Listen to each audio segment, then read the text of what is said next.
Hi, I'm Amber at WTI, and if you're looking for a really great body brush, I have the one just for you. This brush is made with boar bristles.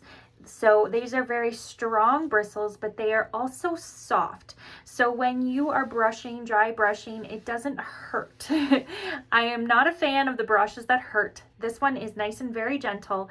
And these little soft nodules here, they actually help to massage the skin.